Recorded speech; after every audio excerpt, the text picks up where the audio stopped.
जय Hind defence lovers. आज की टॉप हेडलाइंस कुछ इस प्रकार है। आर्मी खरीदेगी 5000 मशीन पिस्टल्स।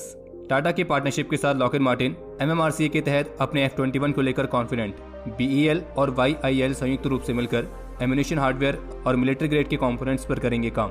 पाकिस्तान ने भारत से मांगे न्यूक्लियर कमांड एंड कंट्रोल के प्रोटोकॉल्स। बाबा कल्याणी की 155 mm वाली आर्टिलरी के एक्सपोर्ट ऑर्डर के पीछे डिफेंस एक्सपो का हाथ।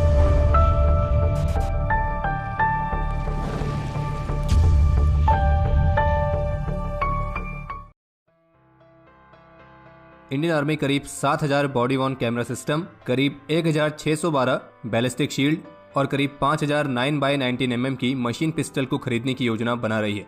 और इन तीनों अलग अलग खरीद के लिए आर्मी की तरफ से AON यानी कि एक्सेप्टेंस ऑफ नेसेसिटी को भी जारी किया गया है, और जिसके मुताबिक ये तीनों खरीद फास्ट ट्रैक प्रोसेस के माध्यम से बाय इंडियन कैटेगरी के तहत ही की जाएगी। AON के मुताबिक इंडियन आर्मी जिस तरह की मशीन पिस्टल को खरीदना चाहती है तो उसकी इफेक्टिव फायरिंग रेंज कम से कम 100 मीटर तक तो होनी चाहिए, और इसमें सिंगल शॉट और ऑटोमेटिक इस तरह के अलग अलग फायरिंग मोड्स भी होने चाहिए। बाकी इसका वजन मैगजीन के बिना 2.5 किलोग्राम से अधिक नहीं होना चाहिए, और एक्सटेंडेड कंडीशन में पिस्टल की ओवरऑल लेंथ 650 mm से ज्यादा नहीं होनी चाहिए, और जबकि फोल्डेड और रिट्रैक्टेबल बट के साथ इसकी ओवरऑल लेंथ 500 mm से ज्यादा नहीं होनी चाहिए। बाकी मैगजीन कैपेसिटी 30 राउंड से कम की नहीं होनी चाहिए, और ये पिस्टल कम से कम 1 मिनट में 600 राउंड्स को फायर करने में सक्षम होनी चाहिए। और बाकी जानकारी के लिए आपको बता दें कि मशीन पिस्टल उस वेपन को कहा जाता है जो कि ऑटोमेटिक और बर्स्ट मोड में पिस्टल के एम्यूनिशन को फायर कर सकता है। हालांकि जो मॉडर्न मशीन पिस्टल्स हैं तो वो सेमी ऑटोमेटिक मोड में भी फायर करने में सक्षम होती हैं। और मशीन पिस्टल कुछ ऐसा हुआ कि आप एक कॉम्पैक्ट सब मशीन गन और मशीन पिस्टल के बीच आसानी से डिफरेंस भी नहीं कर सकते हैं। हालांकि मशीन पिस्टल्स को सब मशीन गन फैमिली के एक सबसेट की तरह कंसीडर किया जाता है। और वैसे आपको ध्यान होगा कि इंडियन आर्मी के लेफ्टिनेंट कर्नल प्रसाद बंसोद ने भी DRDO के साथ मिलकर एक ऐसी खास ASMI नाम की मशीन पिस्टल को विकसित भी किया है, और जिसकी स्पेसिफिकेशंस कुछ वैसे ही हैं जैसे कि आर्मी को चाहिए भी।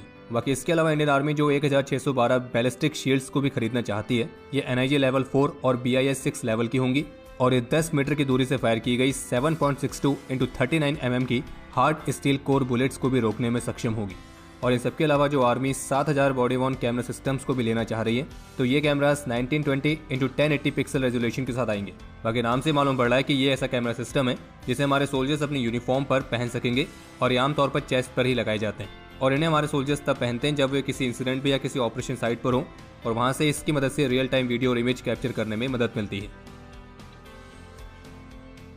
तो जैसा कि अभी कुछ दिनों पहले इंटरनेशनल न्यूक्लियर वॉचडॉग IAEA के सीनियर ऑफिशियल ने भारत के एक्सीडेंटल मिसाइल फायरिंग वाले इंसिडेंट पर अपनी प्रतिक्रिया देते हुए ये कहा था कि वे इस घटना को विशेष चिंता के किसी भी कारण के रूप में नहीं देखते हैं, और साथ में उन्होंने ये भी कहा कि यह घटना किसी भी तरह से भारत में न्यूक्लियर वेपन्स या उनके सामग्री की सुरक्षा पर सवाल भी नहीं उठाती है। तो अब इन्हीं रिपोर्ट्स पर पाकिस्तान के फॉरेन ऑफिस का ये कहना है कि ये जो रिपोर्ट है तो ये भारत को गैर जिम्मेदाराना आरोप से मुक्त करने का एक अपमानजनक प्रयास है। और फिर पाकिस्तान के फॉरेन ऑफिस की तरफ से ये भी कहा गया कि ये जो इंसिडेंट है तो ये भारत के न्यूक्लियर स्टेट पर कई तरह के सवाल उठाता है, और जिसमें एक सवाल ये भी है कि ये क्या वाकई में कोई एक्सीडेंट था या नहीं।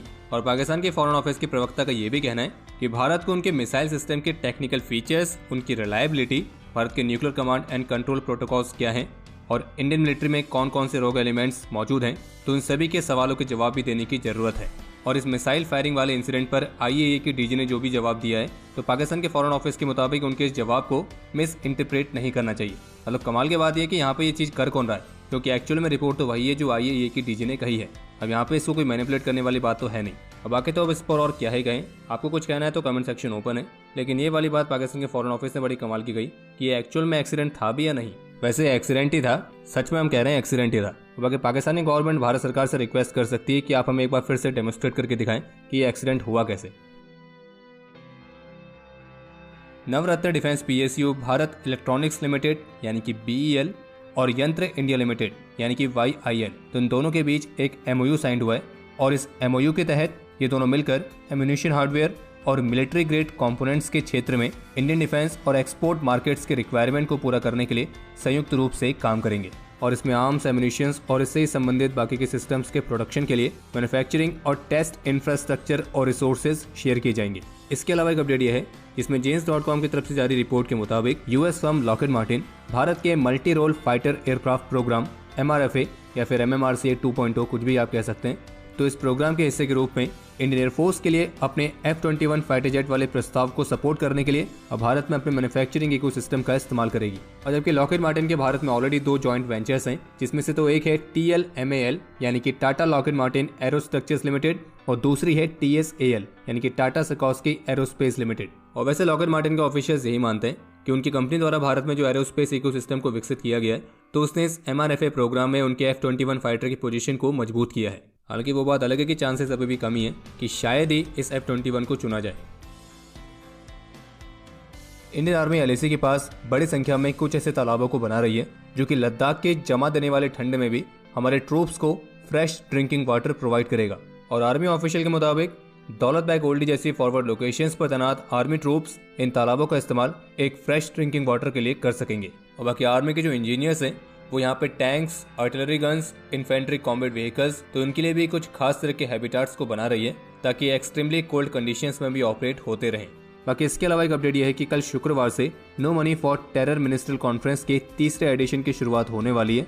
और इस इंटरनेशनल इवेंट को लेकर भारत की तरफ से बताया गया है कि इसमें पार्टिसिपेट करने के लिए चीन की तरफ से अभी कंफर्मेशन आना बाकी है, और जबकि इस इवेंट में पाकिस्तान और अफगानिस्तान पार्टिसिपेट ही नहीं कर रहे हैं। हालांकि इसमें टोटल 78 कंट्रीज और मल्टीलेटरल ऑर्गेनाइजेशंस पार्टिसिपेट करेंगे, जिनमें 20 अलग अलग देशों से मिनिस्टर्स भी इंक्लूड हैं। और उन सभी ने इस 2 दिवसीय कॉन्फ्रेंस के लिए अपने पार्टिसिपेशन को कंफर्म कर दिया है।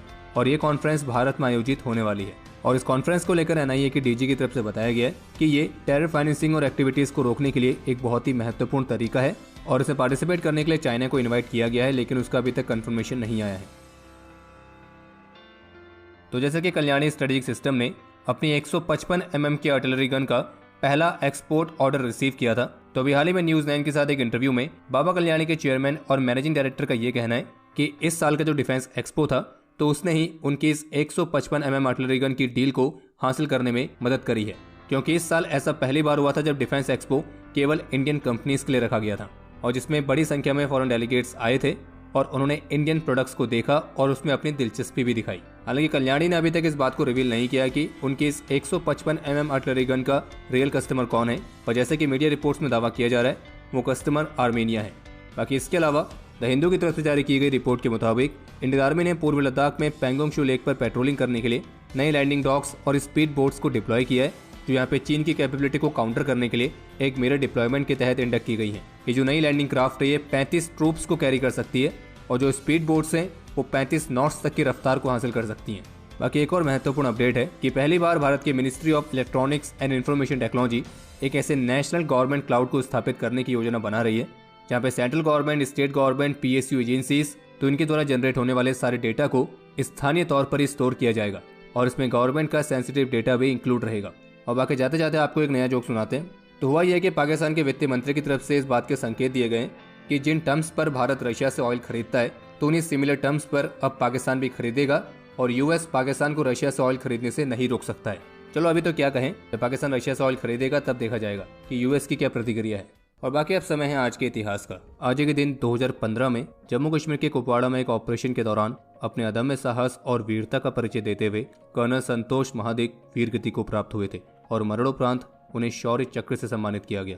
आज के दिन 1962 में एक हैवी चाइनीज अटैक के खिलाफ असाधारण वीरता और पराक्रम का परिचय देते हुए राइफलमैन जसवंत सिंह रावत वीर गति को प्राप्त हुए थे, और मरणोपरांत इन्हें महावीर चक्र से सम्मानित किया गया था। आज के दिन 2008 में लेफ्टिनेंट अमित बेनीवाल ने भी अपने जीवन का सर्वोच्च बलिदान दिया था। बाकी आपके लिए आज का सवाल, नो मनी फॉर टेरर की पहली कॉन्फ्रेंस कब और कहां आयोजित हुई थी? समय है आज के टॉप 3 कमेंट्स का, जो ये रहे आपकी स्क्रीन पर।